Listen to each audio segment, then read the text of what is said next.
हमारे चैनल को सब्सक्राइब करें और बेल आइकन दबाएं।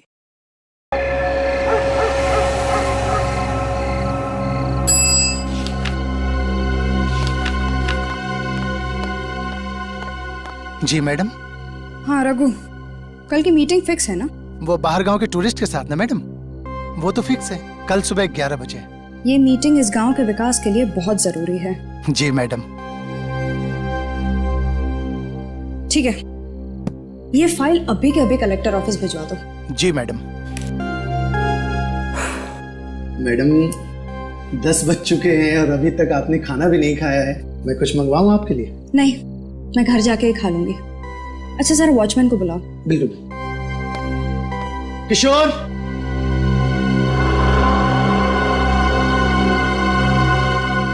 किशोर, किशोर।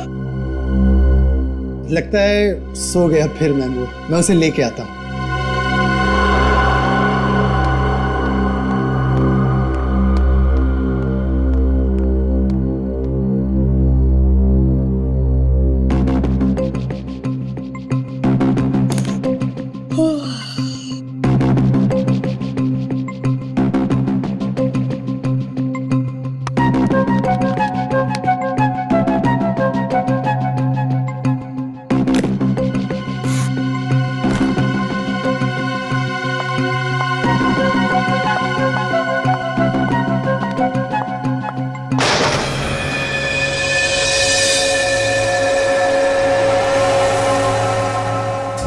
ये कैसी आवाज थी?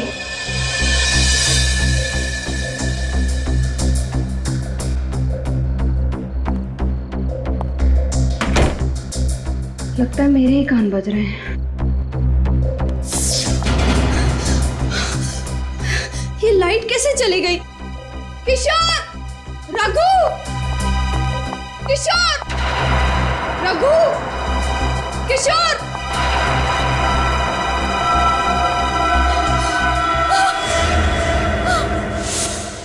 कौन है वहां पे?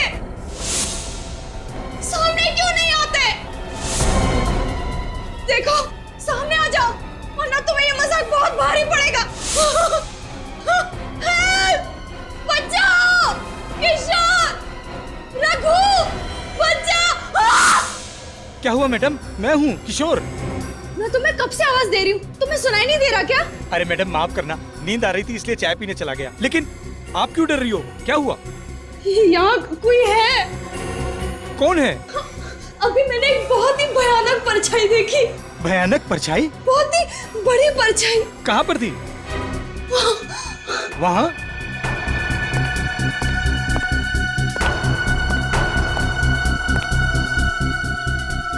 यहाँ तो कोई भी परछाई नहीं है। लगता है आपको वहम हुआ है। मैं तुम्हारी बॉस हूँ, मुझे मत सिखाओ वहम क्या और सच क्या है। जाओ जाके ठीक से चेक करो। देखता हूँ।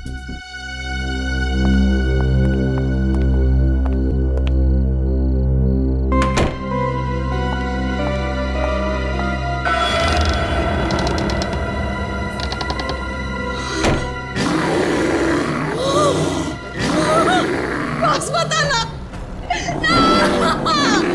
बॉस बताना,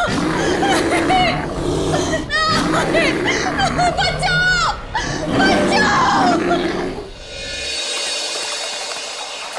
अरे चलना यार, क्या कर रही है तू? चल चल।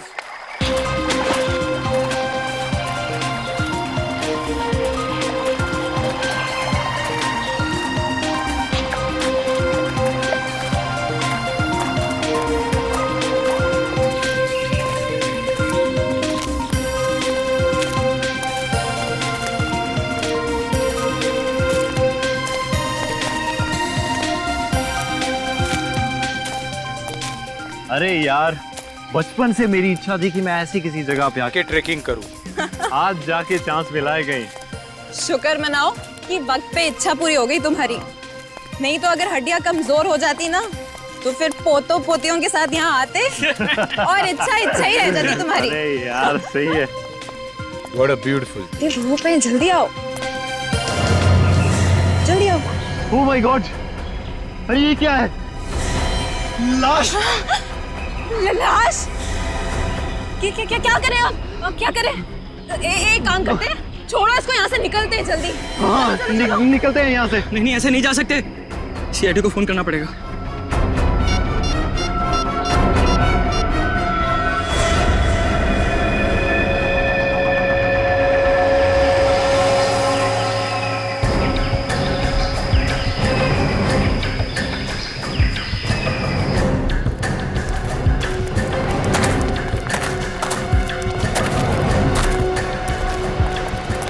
अरे थोड़ा पीछे हो जाइए, आइए और थोड़ा पीछे जाइए। ये सीट तो पूरी तरह कुचल दिया गया है। मैं पलटा।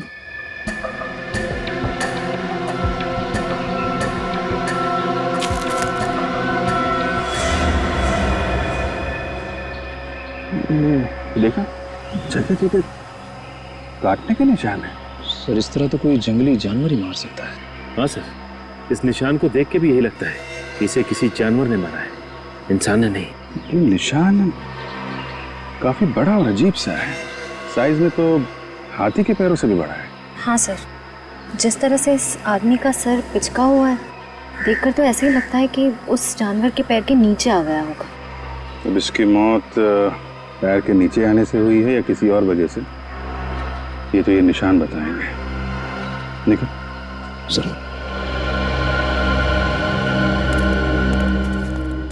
तो आप लोग यहाँ पे ट्रैकिंग करने आए थे? Yes sir. सर आए तो हम ट्रैकिंग के लिए ही थे, पर सर अगर हमें पहले से पता होता कि यहाँ पर कोई लाश मिलेगी तो हम भूल कर भी यहाँ नहीं आते सर। हाँ, और हमारा तो कल रात में ट्रैकिंग का प्लान था, मगर क्या? हमारे लिए तो जगह बिल्कुल ही अनजान है। रात के अंधेरे में अजीब अजीब सी आवाज सुनाई देने लगी और हमारी हिम्मत टूट गई। और सर हमने तो पूरी रात गाड़ी में ही गुजारी। हाँ, और हम पूरी रात गाड़ी से नीचे भी नहीं उतरे। सर वो निशान तो मैंने उठा लिया, लेकिन उसके अलावा एक निशान और मिला है सर। ये देखिए।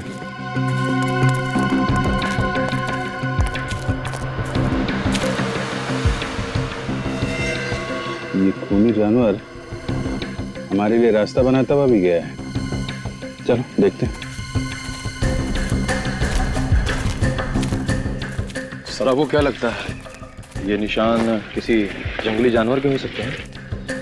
अब जानवर है या जानवर की एक्टिंग करने वाला कोई इंसान, ये तो पता चल ही जाएगा। ये क्या?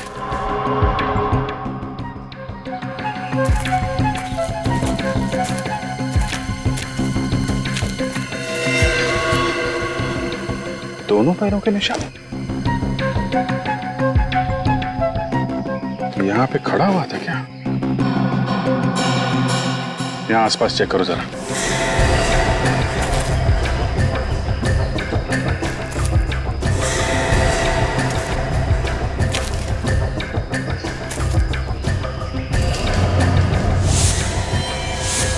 Oh my God.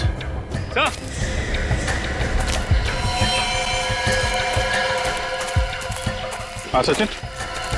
सर एक और आदमी की लाश। माय गॉड, इसका भी सर कुचल लिया गया है। जरा बॉडी पलटो।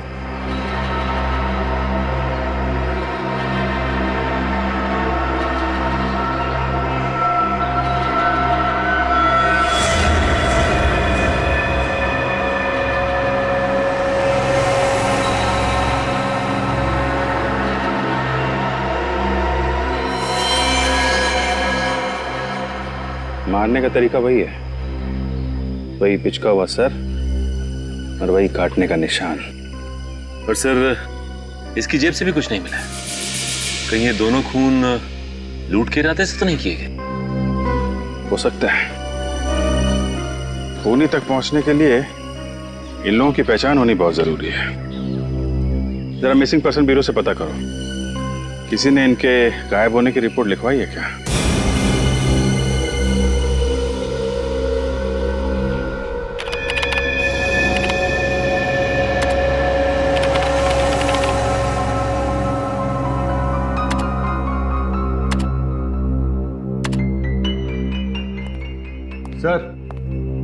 सर पूरे 350 जानवरों के पैरों के निशान चेक कर चुका हूं, लेकिन जो निशान हमें लाश के पास मिले हैं वो किसी भी जानवर के नहीं।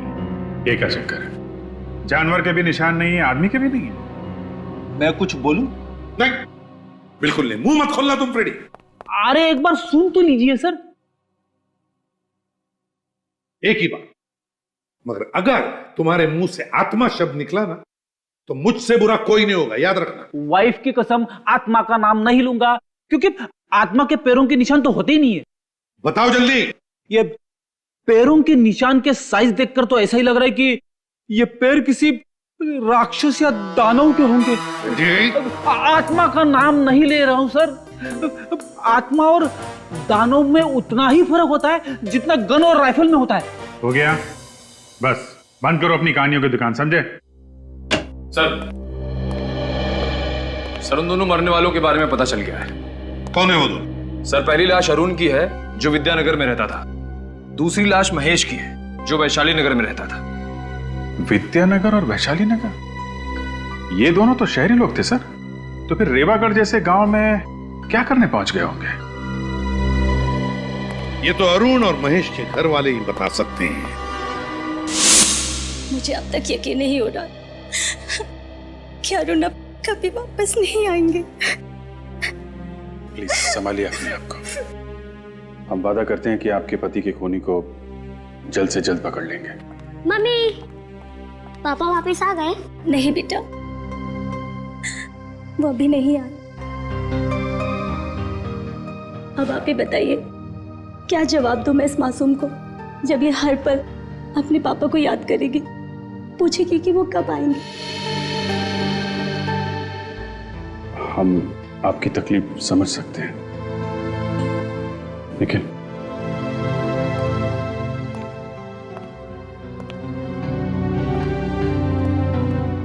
आपको किसी पे शक है? कौन कर सकता है? अरुण का तो कोई दुश्मन भी नहीं था। अच्छा, आप ये बता सकती हैं कि अरुण रीवागढ़ किसी खास काम से गए थे क्या? जी, वो अक्सर वहां जाया करते थे, पर वहां जाने की वजह कभी नहीं बताई उन्होंने। अक्सर जाते थे? जी हाँ, महीने में एक चक्कर तो लग ही जाया करता था उनका। तो आपने कभी पूछा नहीं कि क्यों जा रहे हैं रेवागढ़ में? जी, पूछने की कोशिश की, पर जब भी पूछा तो उनके चेहरे पे एक परेशानी सी नजर आती थी। बोलते थे कि वक्त आने पे वो सब कुछ बता देंगे। आखिर ऐसी क्या बात हो सकती है जो अरुण आपसे ये सब छुपा रहे थे? पता नहीं सर, पर वो जब भी जाते थे तो अपनी कुछ जरूरी कागजात और फाइल्स वगैरह लेकर जाते थे। फाइल्स वगैरह लेके जाते थे? कुछ ऑफिस का काम था क्या रेवागढ़ में? नहीं सर, अरुण की तो कपड़ों की दुकान है। रेवागढ़ में उनका क्या काम? अच्छा, इस बार जब वो रेवागढ़ गए थे तो ये फाइल्स और कागज साथ में लेके गए? जी हाँ सर, लेकिन अरुण की लाश के पास से तो हमें ना ही कोई फाइल्स मिली ना ही कोई कागजात। कहीं वो खूनी तो नहीं ले गया वो सारी फाइल्स और कागज? सर, महेश के घर वालों को भी नहीं पता कि वो रीवागढ़ क्यों गया। कोई तो खास वजह थी भी नहीं जो ये दोनों वहां पहुंच गए। कोई तो है वहां पर जिसने इन दोनों की मौत की कहानी लिख कर रखी थी। बड़ी जल्दी आ गए आप लोग। सालुंखे, तूने 11 बजे बुलाया, हम लोग 11 बजे पहुंच गए। लगता है सालुंखे के साहब का होमवर्क अभी तक कंप्लीट नहीं हुआ है, उन्हें थोड़ा टाइम चाहिए। सालुंखे हमेशा वक्त से 1 मिनट आगे चलता है फ्रेडी। वो तो बॉस, मुझे लगा कि केस इतना पेचीदा है कि शायद आप लोगों को इस बार थोड़ा ज्यादा वक्त लगे। देख सालुंखे, फिलहाल तो हमें सिर्फ इतना ही पता है कि इन दोनों के सिर बहुत ही बुरी तरह से कुचले गए हैं। अब इसके आगे क्या है ये तू बताएगा। बॉस, मौत तो इनकी सर फटने की वजह से ही हुई है, दोनों की। किसी ने इतना जबरदस्त वार किया इनके सर पर कि सर का तो। हाँ सालुंखे, पता है। इसका एक ही मतलब है कि ये काम किसी जानवर का नहीं, इंसान का है, क्योंकि जानवर पत्थर उठाकर पटकेगा नहीं, ये काम इंसान ही कर सकता है। हाँ बॉस, लेकिन अगर ये किसी इंसान ने किया है तो फिर इनके हाथों पर ये काटने के और ये खरोंचों के निशान कैसे?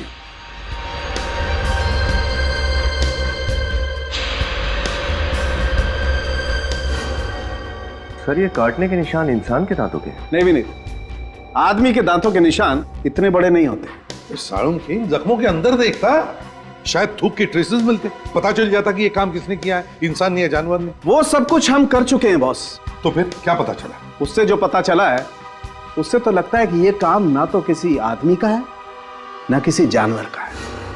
ये खून किसी पेड़ ने किया है, पेड़ ने। क्या? पेड़ ने? ये कैसे हो सकता है सर? क्योंकि इस जख्म में से हमें ये मिला है। ये कैसी थूक है जख्मों में? इतनी गाढ़ी थूक? ये थूक नहीं है फ्रेडी, ये गोंद है बॉस, गोंद।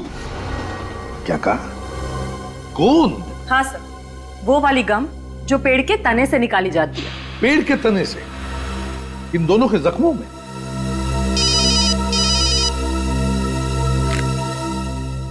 एसीपी प्रद्युमन,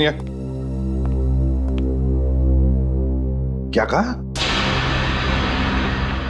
ठीक है, एक और लाश रेवागढ़ में। आखिर ये खूनी है कौन, जो इंसान भी है, जानवर भी है और पेड़ भी?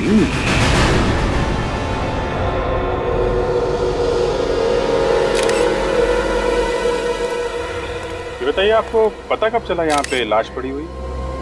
सर, यहाँ से मैं अपने घर की तरफ जा रहा था, तभी अचानक मेरी नजर इस लाश पर पड़ी और जब मैंने लाश को पलट कर देखा तो मेरे तो होश ही उड़ गए।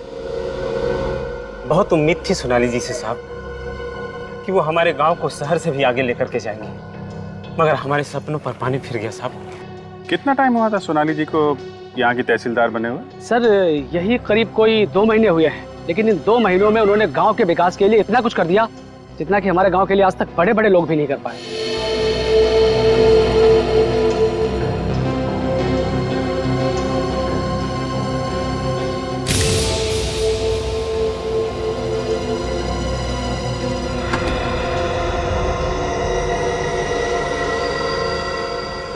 जब आप लोगों ने इस लाश को देखा तो आसपास कोई और भी था क्या? नहीं। सोच के बताओ, किसी को दूर देखा हो भागते हुए? नहीं सर, सच कह रहा हूँ, किसी को नहीं देखा सर। ठीक है, खून करने का तरीका तो बिल्कुल वही है जैसे अरुण को मारा था और महेश को मारा था। मगर एक बात समझ में नहीं आ रही कि 3 अलग अलग लोग एक दूसरे को जानते भी नहीं थे। एक कपड़ों का व्यापारी, दूसरा चार्टर्ड अकाउंटेंट और ये गांव की तहसीलदार। हाँ सर, ये बात तो है। अगर ये खूनी कोई सीरियल किलर होता तो मरने वालों में कोई ना कोई समानता, कोई ना कोई कनेक्शन जरूर होता। कनेक्शन तो बस एक ही नजर आ रहा है, तीनों की मौत यहीं इस गांव में हुई है, रेवागढ़ गांव में। कहाँ मेरी बच्ची सोनाली? क्या हुआ मेरी बच्ची को? क्या हुआ मेरी फूल सी बच्ची को? अपने आप को संभालिए। सोनाली देख बेटी, तेरी माँ आई है, आंखें खोल। देखिए, आप उन्हें हाथ नहीं लगा सकते। कैसे कह रही हो? मेरी बच्ची है और तुम कह रही हो मैं उसे हाथ नहीं लगा सकती? छोड़ी सी। आंटी जी, आंटी जी। अरे अर्चना बहन, आंखें खोलो, क्या हुआ आपको? अर्चना बहन, अर्चना बहन। लगता है सदमे की वजह से बेहोश हो गई। पूर्वी, इनको हॉस्पिटल लेके जाओ जल्दी।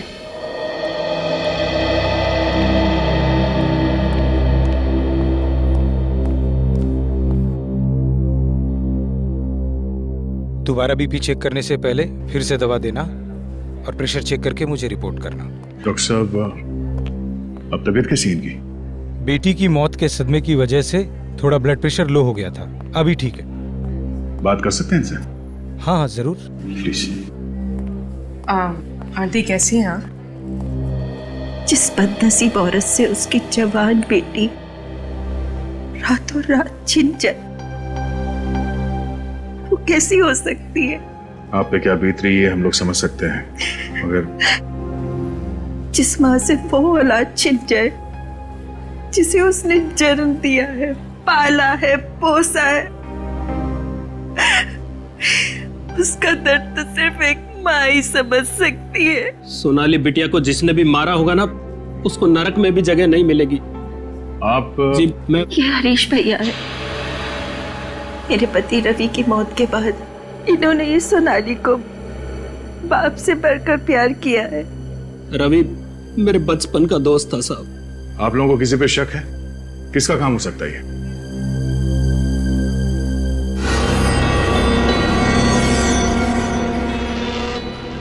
घबराओ मत बहन, खुल के बोलो। जब सीआईडी खुद यहाँ है तो डरने की क्या जरूरत है? घबराइए मत, बताइए हमें किसने खून किया सोनाली का?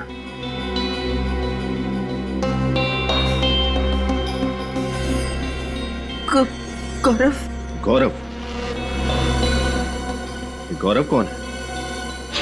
सोनाली का दोस्त, और जल्द दोनों शादी करने वाले थे। ये गौरव और सोनाली एक दूसरे से प्यार करते थे?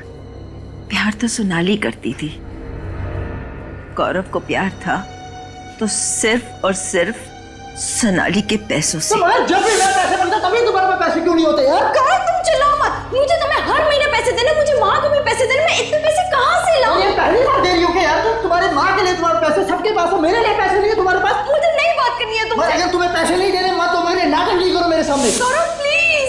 तो गौरव सोनाली को पैसों के लिए परेशान करता था? गौरव से ज्यादा लालची इंसान मैंने आज तक नहीं देखा। पैसा पैसा पैसा, मेरी फूल सी बच्ची की जिंदगी में उसने कांटे ही कांटे भर दिए। सोनाली का खूनी वही है। तो आपने सोनाली से कहा नहीं कि वो गौरव को छोड़ दे? कई बार कहा, लेकिन कहते हैं ना कि प्यार अंधा होता है, इसलिए मोहब्बत के आगे माँ बाप दुश्मन लगने लगे। गौरव के अत्याचार बेचारी चुपचाप सहती रही। ये गौरव रहता कहाँ है? यही गांव में किसी घर में पीछे पीछे आ गया सोनाली के।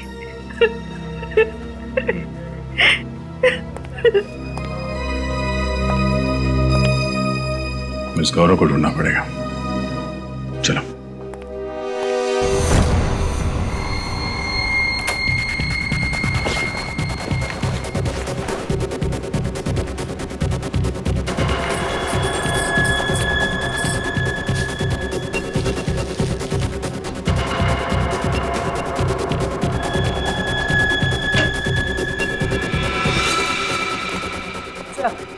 ये गौरव का घर। ये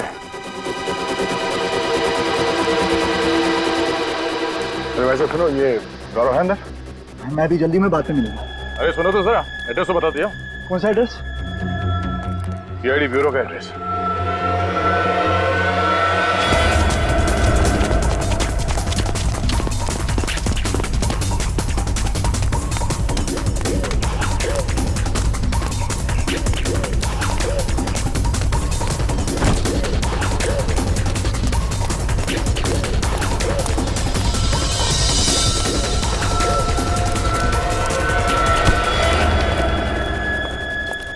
क्यों मारा सोनाली को? देखिए सर, मैंने किसी को नहीं मारा। तुम उससे पैसों के लिए परेशान नहीं करते थे? हाँ, पैसे मांगता था, मगर उसके मरने से सबसे बड़ा नुकसान तो मुझे ही हुआ ना। पैसे मिलना बंद हो गए तो फिर मैं क्यों मारूंगा उसको सर? तूने नहीं मारा तो फिर किसने मारा? मुझे नहीं मालूम सर किसने मारा, लेकिन हाँ, वो किसी केस को लेके परेशान रहती थी। कैसा केस? कौन सा केस? शायद कोई जमीन का था, इसके आगे मुझे कुछ नहीं मालूम सर। ठीक है, जब तक इस केस की तहकीकात पूरी नहीं हो जाती, गांव छोड़कर तुम कहीं नहीं जाओगे। विनीत, चल चल। लगता है ये जमीन का केस ही सोनाली की जान का दुश्मन बन गया था। हमें अच्छी तरीके से पता है आप लोग कुछ ना कुछ तो छुपा रहे हैं। सबकी भलाई इसी में है कि चुपचाप सच सच बता दो, वरना उसका चौथा शिकार आप में से भी कोई हो सकता है। सच बताने में तकलीफ नहीं सर, बात सिर्फ इतनी है कि आपको मेरी बातों पर यकीन नहीं होगा सर। क्यों नहीं होगा? है? क्यों नहीं होगा? बता, बात क्या है? सर, ये खून इंसान ने नहीं किया है, दानव ने किया है। दानव ने। क्या? दानव? ये कैसी बात कर रहे हैं आप? देखा सर, मैंने कहा था ना आपको मेरी बातों पर विश्वास नहीं होगा। जैसा मानव होता है वैसा ही दानव होता है, और सच तो ये है कि वही दानव एक एक करके अपनी खून की प्यास बुझा रहा है सर। तुम लोगों ने देखा है उसे? हाँ साहब, देखा है। बहुत ही विशाल है वो, उसका रंग अमावस की रात की तरह एकदम काला है, हाथी जैसे बड़े बड़े पैर हैं उसके, और जब वो चलता है लगता है जैसे धरती पर भूकंप आ जाएगा। कब देखा है? वो सिर्फ रातों में ही नजर आता है। अच्छा, मतलब रेवागढ़ में एक रात गुजारनी पड़ेगी। सोनाली मैम बहुत ही अच्छे स्वभाव की महिला थी, वो हमेशा ईमानदारी और मेहनत की सीख दिया करती थी। आप उनके सेक्रेटरी थे, तो फिर तो आपसे काफी कुछ बातें शेयर करती होंगी वो। नहीं सर, उनका अभी कुछ ही दिन पहले यहाँ तबादला हुआ था, तो हमेशा काम की ही बातें होती थी। अच्छा, पिछले कुछ दिनों में उनका बर्ताव कैसा था? किसी बात को लेकर परेशान थी? हाँ सर, किसी बात को लेकर चिंतित तो थी मैडम। खाना वगैरह भी टाइम पे नहीं खाते। क्या परेशानी थी, कुछ पता है? शायद वो किसी केस को लेकर के मैडम। केस की वजह से? क्या ये केस किसी जमीन से संबंधित थे? सर मुझे ये बात तो ठीक से पता नहीं, लेकिन हमेशा मैंने उनके मुंह से केस सुना है, और वो खुद से ही बातें करती थी। खुद से बातें करती थी? क्या बोलती थी वो? वो बोलती थी सर कि किसी भी हालत में ये केस जितना जल्दी हो सके निपटाना बहुत जरूरी है। सोनाली का कैबिन कहाँ है? इधर है सर, लेकिन आप इधर से है सर।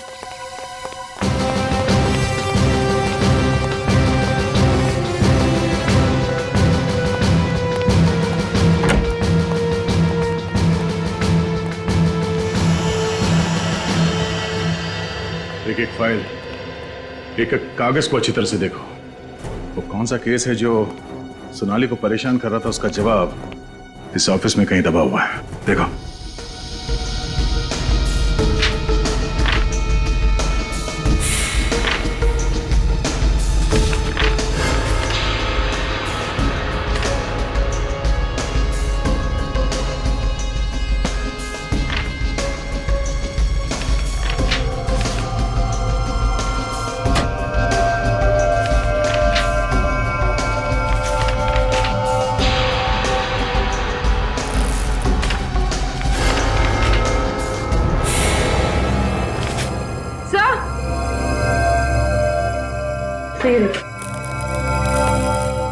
सर चले हुए पेपर्स।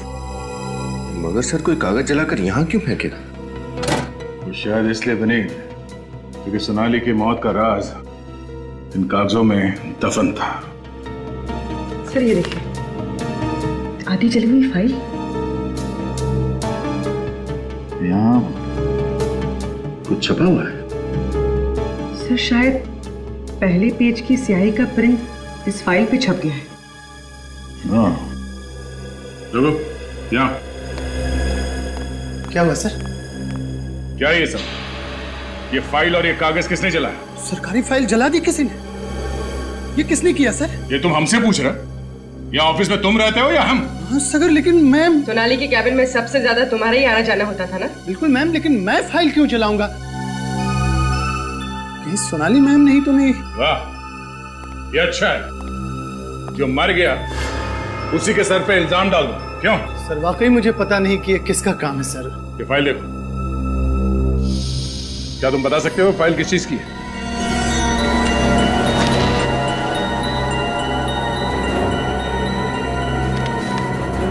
नहीं सर, इस फाइल की तो धज्जियां उड़ चुकी है, कुछ भी बता पाना मुश्किल है सर। अच्छा, सोनाली के अलावा इस ऑफिस में कोई और भी आता जाता था? नहीं सर, कोई और तो आता नहीं था सर यहाँ। मतलब जरूर किसी ऑफिस वाले का ही हाथ है सोनाली के खून में। ऑफिस वाला? हाँ, बाहर का कोई आदमी तो आसानी से आ नहीं सकता, तो कोई अंदर वाला ही दगाबाज है। मगर कौन सर? वो तो ये फाइल पढ़ने के बाद पता चल जाएगा। डॉक्टर सालों के पता लगा ही लेंगे कि फाइल है किस चीज की।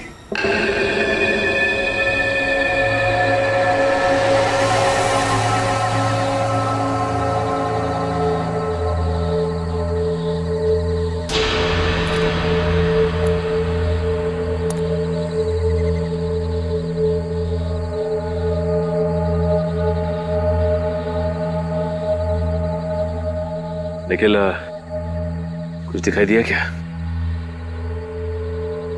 नहीं सर, अब तक तो नहीं दिखा, शायद आने वाला होगा। ठीक है निखिल। श्रेया, तुम दोनों बिल्कुल अलर्ट रहना, कभी भी आ सकता है वो।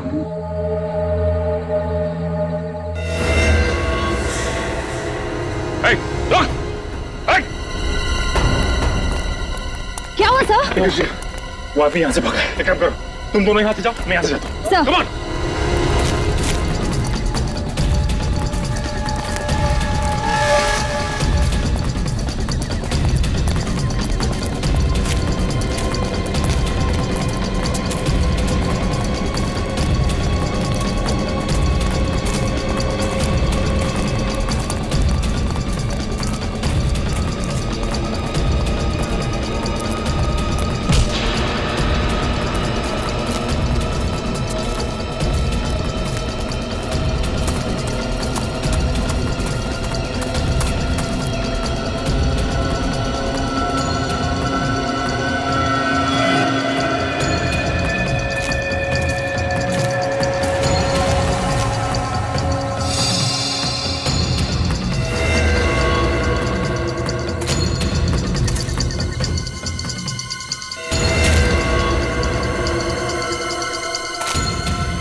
अच्छा सर क्या हुआ? सर वो तो हाथ नहीं लगा, लेकिन ये तोहफा हमारे लिए छोड़ गया। तो ये है उस खूनी के कॉस्ट्यूम का फटा हुआ टुकड़ा। सर इस पर तो खून भी लगा हुआ है। हाँ सर, भागते वक्त पेड़ से टकरा गया था, उसके दाहिने कंधे पे चोट भी लगी है और एक कपड़ा उसी वक्त फटा है सर। तो अब ये फटा हुआ कॉस्ट्यूम का टुकड़ा उसे फांसी के फंदे तक ले जाएगा। सालू के साहब, कहीं ऐसा ना हो कि जो थोड़े बहुत शब्द बचे इस फाइल में वो भी उड़ जाए। 1 मिनट चुपचाप खड़े रहो और जो कर रहा हूं देखते जाओ।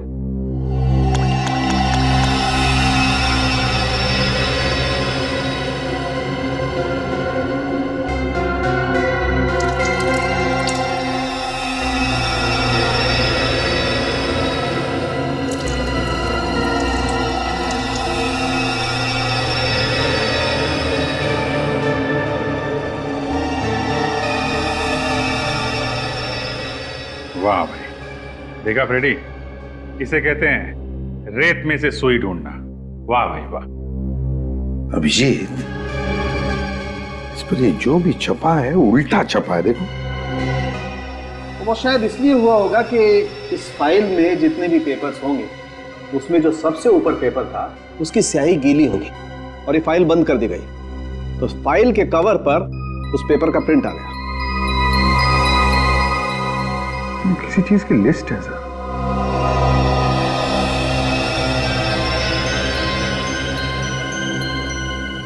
तारिका, जरा मिरर लाना था। सर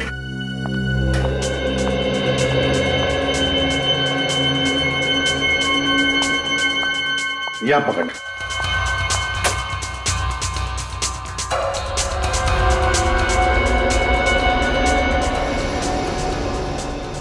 अभिजीत, ये तो लोगों के नाम की लिस्ट है। हाँ सर, अरुण, महेश, जगदीश, बाबू, सतीश, रवि, सर और भी नाम है लेकिन वो समझ में नहीं आ रहे।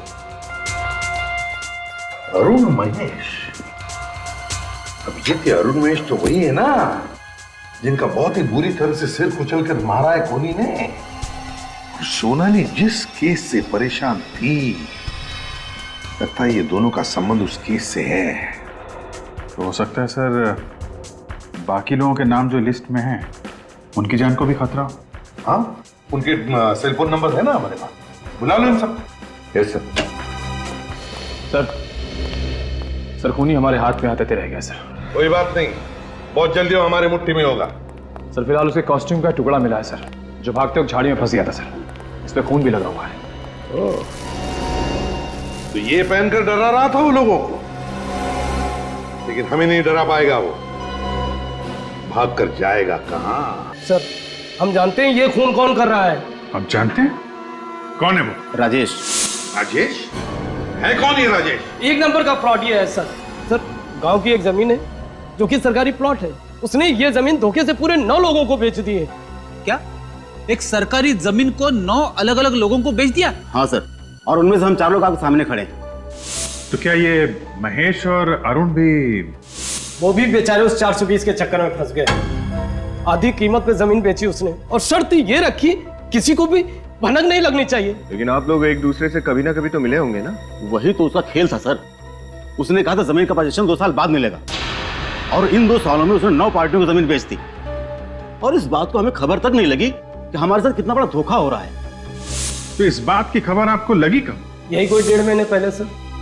ये केस हम लोग लेकर सोनाली जी के पास गए थे, जो कि तहसीलदार हैं, ताकि हमारे पूरे पैसे वापस मिल जाए। सोनाली जी का तो खून हो गया सर। इस सब के पीछे वही राजेश ही है, उसको मत छोड़ना सर। ये राजेश रहता कहाँ है आप लोगों को मालूम है? सर उसका एड्रेस वगैरह सब नकली था, मुझे लगता है उसका नाम भी नकली है। ठीक है, तुम लोग जा सकते हो। जी सर, आपने इनको जाने दिया sir? 1 minute Freddy, 1 minute. Nikhil sir, तुमने बताया था ना कि दानव के दाएं हाथ पर चोट लगी है पेड़ को टकराने से जब वो भाग रहा था। हाँ सर। अभिजीत, इस राजेश की असलियत का पता चल गया है। समझ लो राजेश मिल ही गया। चलिए सब लोग यहाँ लाइन लगा के खड़े हो जाइए। चलिए जल्दी आइए, जल्दी आइए। सर सब लोग आगे भी नहीं? किसी भी घर का कोई पीछे नहीं रहा ना? नहीं सर, एक एक घर अच्छी तरह से चेक किया। 30 से 40 साल के सारे लोग यहाँ हैं। पर बात क्या है एसीपी साहब, ये मेला क्यों लगा रहे हैं आप लोग यहाँ? वो इसलिए जमींदार साहब क्योंकि वो खूनी इसी मेले के भीड़ में हमें मिलेगा। खूनी गांव में से ही कोई है? हाँ जमींदार साहब, ये खूनी इसी आप ही के गांव का कोई है, समझे? आप ही के गांव का। लेकिन वो कौन है इस बात का कैसे पता लगेगा आप लोगों को? खूनी कौन है इस बात का पता लगाने का इलाज भी हमारे पास है। दया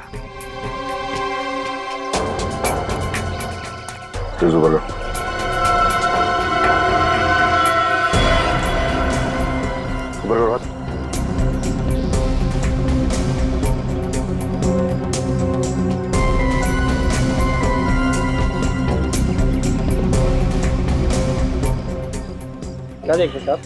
कुछ नहीं। मैं नहीं दिखाऊंगा सर। क्यों? हाथ के स्लीव्स ऊपर करो।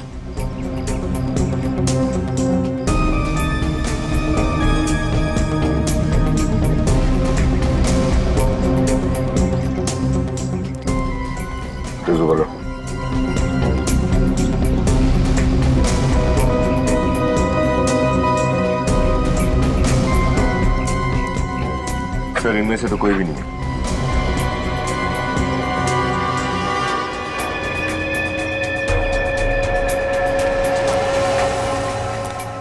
अपने स्लीव से खोलो। आप मुझे भी चेक करेंगे साहब? क्यों? तुम कोई स्पेशल हो? नहीं, मैं तो सोनाली जी का सेक्रेटरी हूँ, तो मेरे हाथ देखने की क्या जरूरत है? तुम्हारा हाथ तो पहले ही चेक करना चाहिए था। हाथ करो। हाँ, लेफ्ट नहीं राइट।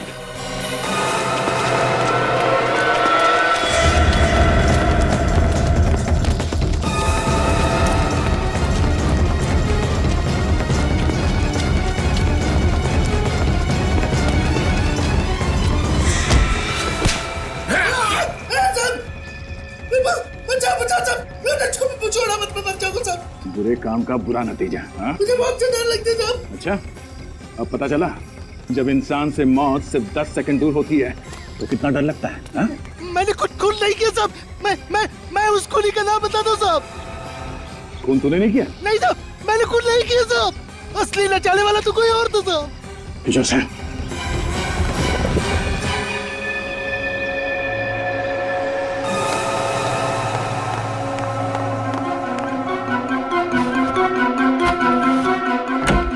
अरे हरीश जी, बोरिया बिस्तरा बांधकर कहाँ भागने की तैयारी हो रही है? भागने की तैयारी नहीं, वो घर बिखरा हुआ था, सोचा सामान समेट लेता हूँ। अच्छी आदत है, बहुत अच्छी आदत है। हमें भी आदत है साफ सफाई करने की। आप जैसे लोगों को जेल भेज के समाज की साफ सफाई करने की। हरीश जी,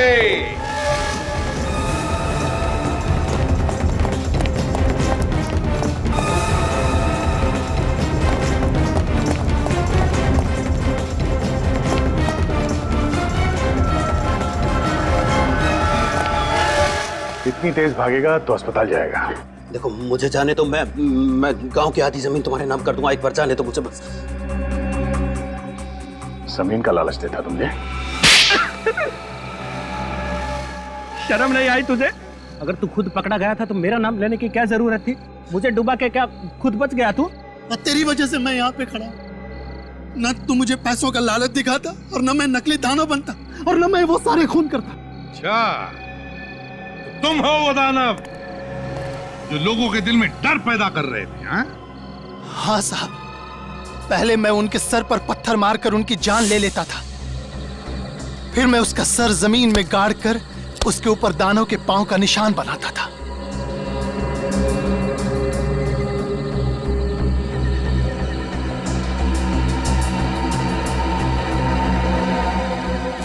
फिर उनके जख्म पर पेड़ का गोंद लगाता था ताकि लगे कि यह दानव की थूक है। पर मैं तो सिर्फ मारता था साहब, ये सारा प्लान इसका था, इसने मुझसे कहा था। चुप! अगर ये तुम्हें कुएं में कूदने के लिए कहता तो क्या कूद जाते?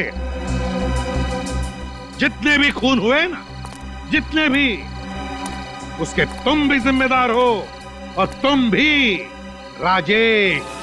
राजेश? हाँ, राजेश उर्फ हरीश। 9 लोगों को तुमने फंसाकर उन्हें एक ही जमीन बेची और फिर एक एक करके उन 9 लोगों को खत्म करना शुरू कर दिया इस दानव के जरिए। तो क्या करता मैं साहब, मेरा भांडा फूटने वाला था। हर दूसरे दिन कोई ना कोई पार्टी आ जाती थी जमीन पे।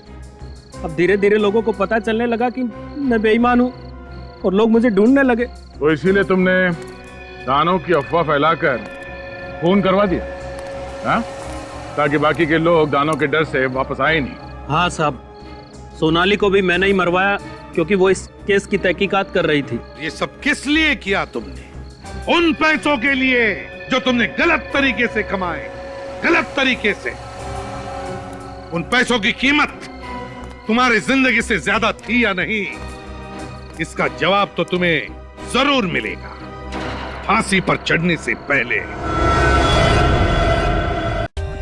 For more updates, subscribe to our channel, click the show links and enjoy watching the videos.